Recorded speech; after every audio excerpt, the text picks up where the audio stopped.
Among the Dead Sea Scrolls recovered from Qumran are fragments of an ancient work that maps the movements of the sun with remarkable precision. Written in Aramaic centuries before the surviving medieval Ethiopic manuscripts of 1st Enoch. These fragments preserve parts of what scholars call the astronomical book, and they expose a problem hidden inside the title of this mystery. Enoch does not actually describe only 4 gates through which the sun travels. In 1st Enoch 72, the text describes 6 eastern gates where the sun rises and 6 corresponding western gates where it sets. Yet in chapter 75, 4 particular positions become crucial: the 1st, 3rd, 4th, and 6th gates. They are connected with the structure of Enoch's 364-day year and its 4 additional or intercalary days. So why do 4 gates suddenly matter inside a system of 6?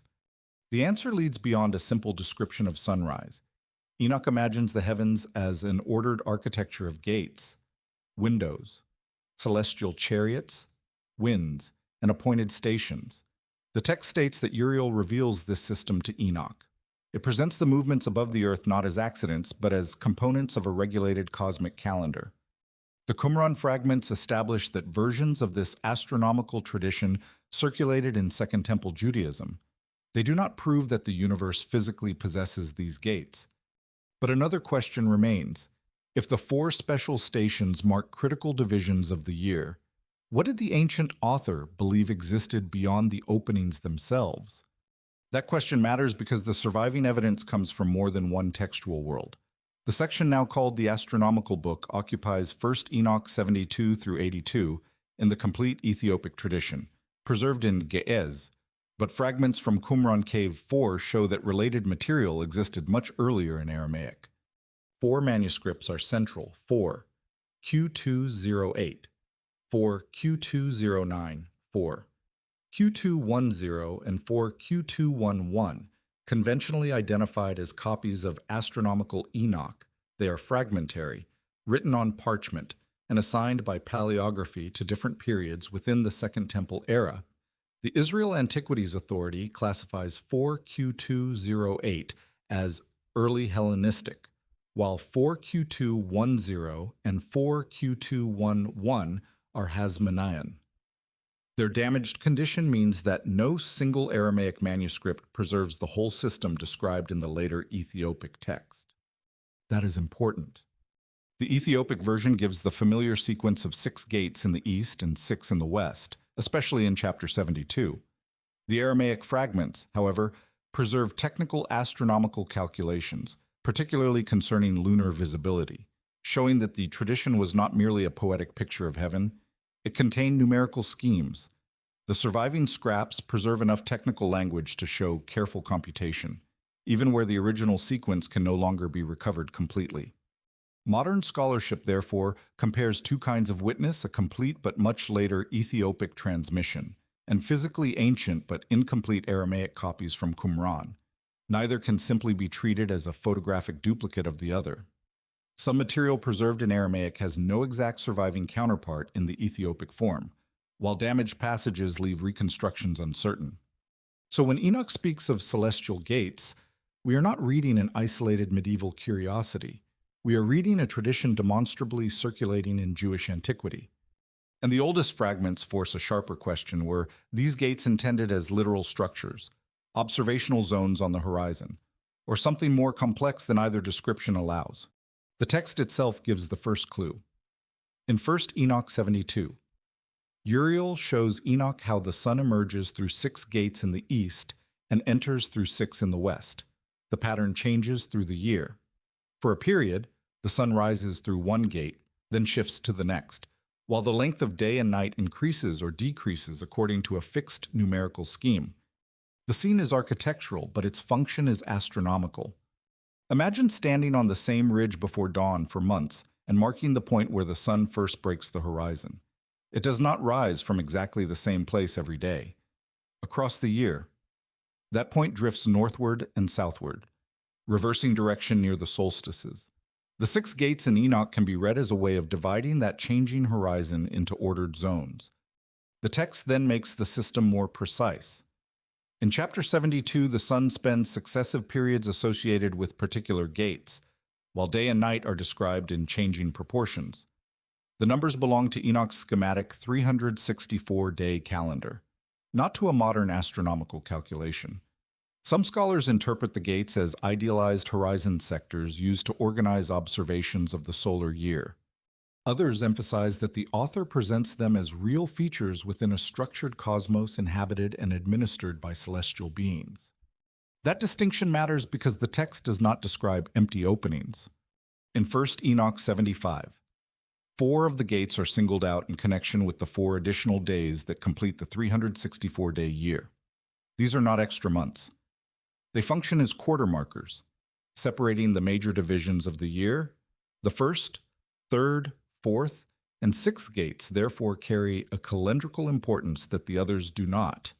So the 4 gates in the title are not the only solar gates. They are the 4 stations that help divide sacred time. But if the gates organize where the sun appears, another detail becomes unavoidable. Enoch also describes forces emerging through openings in heaven.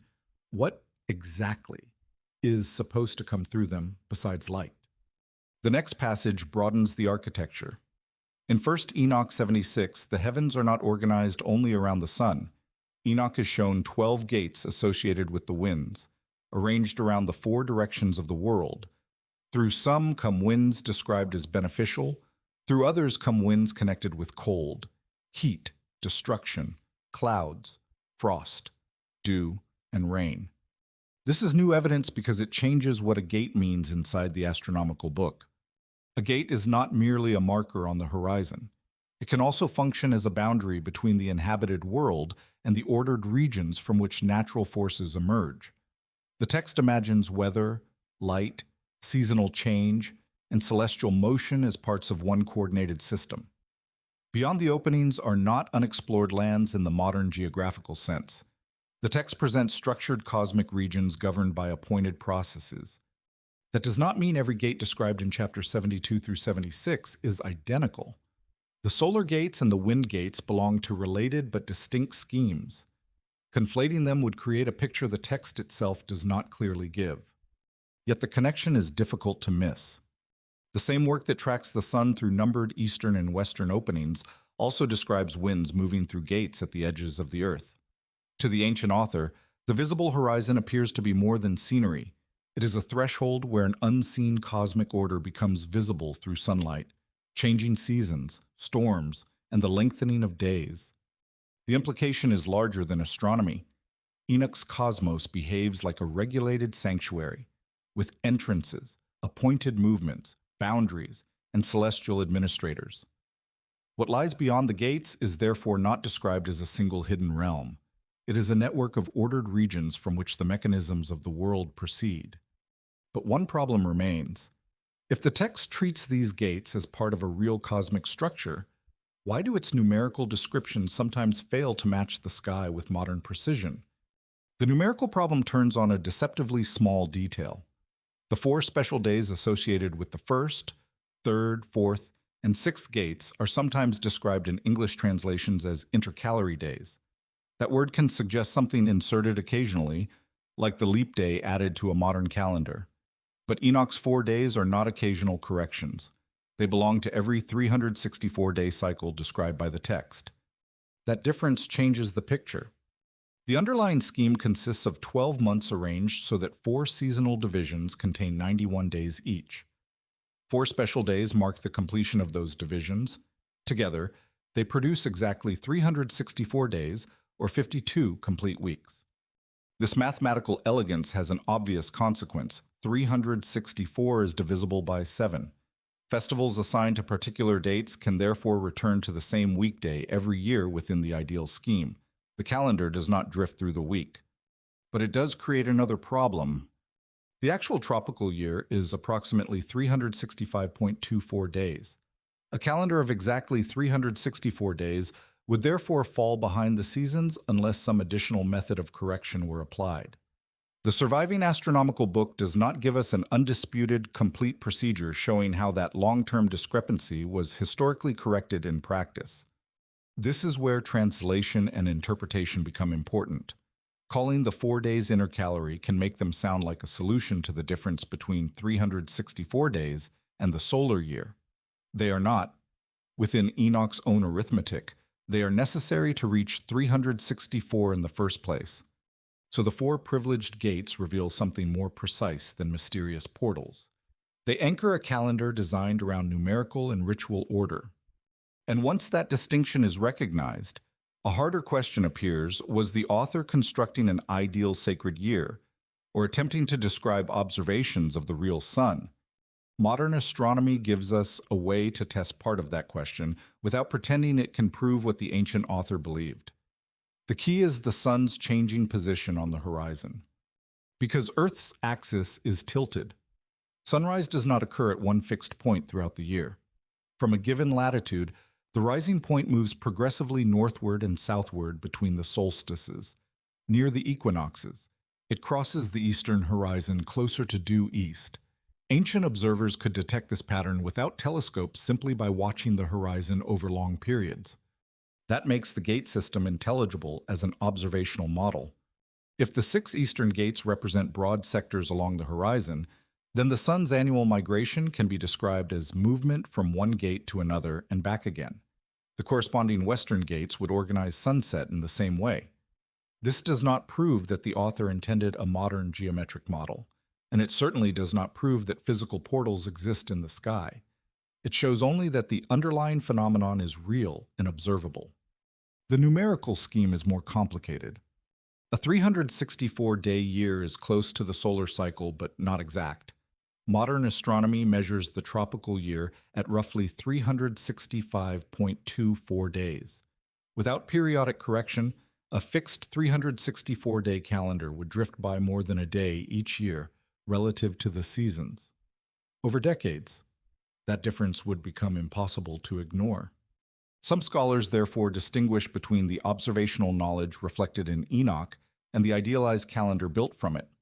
The movement of sunrise can be watched directly. The division into 6 gates is a conceptual framework. The 364-day structure is a mathematical and calendrical system layered onto that observation. The parallel matters, but it has limits.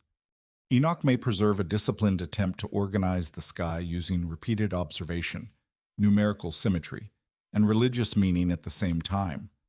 Ancient astronomy and sacred cosmology were not necessarily separate categories for its authors. But that raises a historical question. If such a carefully ordered calendar existed in Jewish tradition, why did it not become the dominant calendar of later Judaism?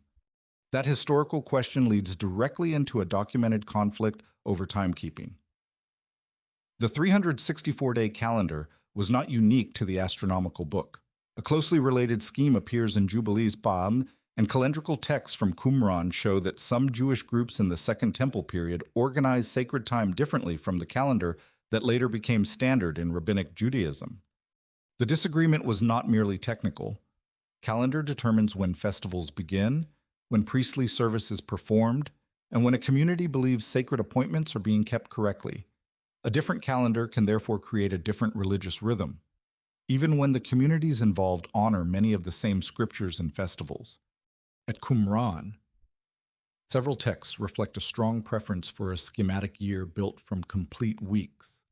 Scholars debate exactly how these calendrical systems operated in practice and how they related to the community behind the Dead Sea Scrolls. The evidence supports disagreement over calendars. It does not support the claim that one universal Enoch calendar was deliberately erased by a later authority.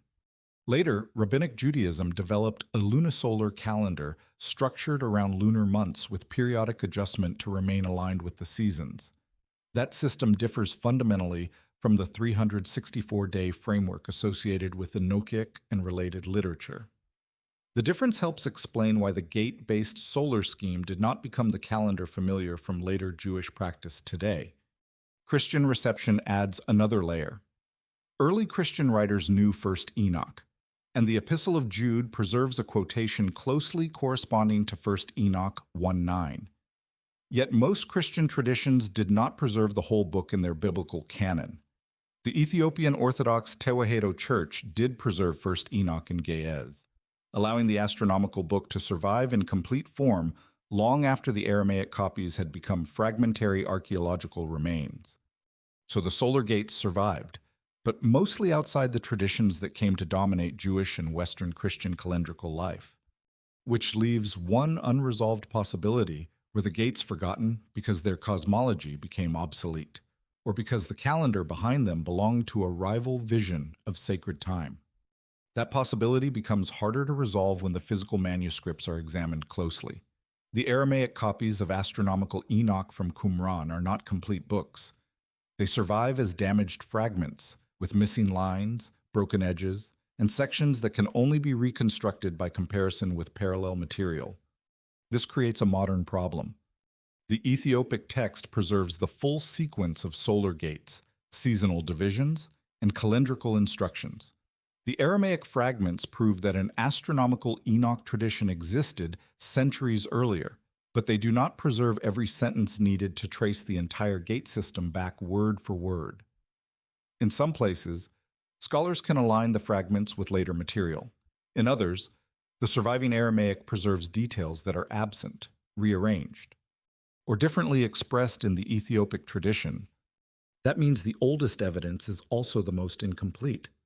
Textual critics can compare handwriting, vocabulary, numerical patterns, and overlapping passages. But damaged parchment sets a hard limit. A missing line cannot be recovered with certainty simply because a later version contains something plausible in the same place. Reconstruction remains an argument, not an artifact. The problem reaches directly into the mystery of the gates. We can say with confidence that ancient Jewish readers encountered a highly organized astronomical scheme attributed to Enoch. We can also say that the later Ethiopic text presents 6 solar gates and gives 4 of them special calendrical significance.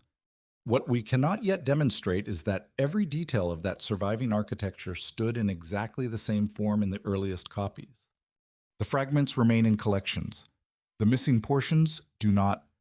And until another manuscript is found, one question remains open: how much of the cosmic map we read today belongs to the earliest Enochic tradition, and how much reflects the history of its transmission? Now, an important distinction is necessary. The physical evidence proves that Aramaic manuscripts containing the astronomical book existed among the Dead Sea Scrolls, and that this tradition circulated in Second Temple Judaism. The textual evidence shows that the surviving Ethiopic form of First Enoch describes 6 eastern and 6 western solar gates, while 4 of those positions carry special significance within a 364-day calendrical scheme. But the evidence does not prove that physical gates exist in the sky. It does not prove that every detail preserved in Ge'ez stood identically in the earliest Aramaic copies. And it does not prove that the Qumran community followed every astronomical instruction in the surviving Enochic text exactly as we read it today. Interpretation begins where the evidence becomes less complete. If the 6 solar gates represent ordered sectors of the horizon, then the text may preserve a conceptual map built from repeated observation of sunrise and sunset. If the 4 specially marked gates function as quarter points in the 364-day year, then their importance is calendrical as much as cosmological. And if the wind gates of chapter 76 belong to the same larger architecture, then the author imagined the edges of the visible world as boundaries through which natural forces entered an ordered creation. If that interpretation is correct, and if the numerical structure was intended to regulate sacred time rather than merely describe celestial motion, then the larger question becomes whether the gates were primarily locations in an ancient universe, or symbols within a system that joined astronomy, ritual, and theology into a single design. That is the strongest conclusion the evidence allows. The gates are real features of the text. The manuscripts are real physical witnesses. The astronomical pattern behind sunrise is real and observable. The cosmic architecture remains a literary and religious claim whose literal status cannot be established archaeologically. Yet the mystery does not disappear when those boundaries are drawn. It becomes sharper, because somewhere between measured sunlight, sacred calendar, and imagined heaven, an ancient Jewish author created a map precise enough to calculate time, but vast enough to place the forces of creation beyond the horizon. And one final question remains: What happens when we return to the fragments themselves? Return to the Qumran fragments themselves. They are still here, pieces of parchment, darkened by age, their edges broken, their ink preserving parts of a larger astronomical system. They do not show us a doorway cut into the sky. They show us that ancient Jewish scribes copied a text in which the sun moved through ordered gates. The year was divided with mathematical care, and natural forces emerged from a structured cosmos. Centuries later, the Ethiopic tradition preserves what the fragments cannot: the sequence of 6 solar gates, the 4 specially significant stations, and the architecture of winds and celestial order. The physical evidence remains modest.